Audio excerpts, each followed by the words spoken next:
ఇప్పుడు టిఆర్ఎస్ అంటే వాళ్ళు అప్పుడు ఏం పనులు చేయలేదు కాబట్టి వాళ్ళ మీద పెడతాడు. ఇప్పుడు నువ్వు దేని మీద పెడతావు? నేను ఎవరి పైన పెడతాం, మేము చేసిన పనుల పైన మేము పెడతాం.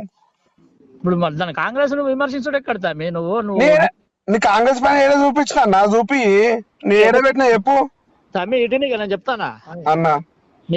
నీ పార్టీ ఏమైనా చెప్తే అది పెట్టుకో, కానీ కాంగ్రెస్ ఇది చేసిందా అది చేసినా కాంగ్రెస్ మీద పెడితే మాత్రం కొద్దిగా సీరియస్ యాక్షన్ ఉంటది. మళ్ళీ నువ్వు తర్వాత బాధపడద్దు. సరే అన్న, వాళ్ళు కూడా పెట్టొద్దని చెప్పు.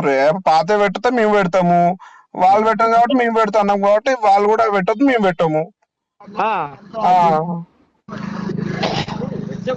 మరి నువ్వు అట్లా పెడితే ఏం తమ్మి? నీ మొత్తం నువ్వు కాంగ్రెస్ ను విమర్శిస్తున్నట్టే ఉన్నది. మరి ఇక్కడ రేవంత్ రెడ్డి సోనియా గాంధీ కాంచి విమర్శించినట్టు పెడుతున్నావు. మరి నువ్వు రేవంత్ రెడ్డి సోనియా గాంధీ వాళ్ళు ఏం లేనప్పుడు నువ్వు పుట్టిన అవరా నీ గంత పొడికి ఎదుగుతాయి నీకు? అరే వాళ్ళు పెడుతురు అన్న, వాళ్ళు పెడుతురు కాబట్టి మేము పెడుతున్నాము. వాడు పీ తింటారా భయ్? నువ్వు కూడా తింటావరా? ఎట్లా వాళ్ళని ఆపమని నేను ఆపుతా. వాడు ఆపడు. ఎందుకు ఆపరు అన్న? ఒకళ్ళు ఆపాడు. సరే ఆపకపోతే మేము కూడా అట్లా పెడతామన్నా, పార్టీ తరపున. పర్సనల్ పెడతలేము కదా.